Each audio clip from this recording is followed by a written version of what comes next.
আমরা যখন লেকের পাশে আসি, তার পানির কি স্বচ্ছতা, কি সুন্দর পানি, পানির নিচটা দেখা যাচ্ছে। তারই কিছু ছবি তুলে ধরার চেষ্টা করছি আজকে।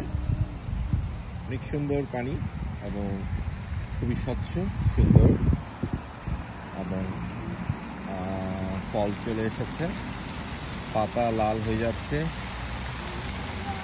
আর এখানে পাতাগুলো খুবই লাল হয়ে যাচ্ছে। এই জায়গাটা হচ্ছে হ্যাসবান ভিলেজের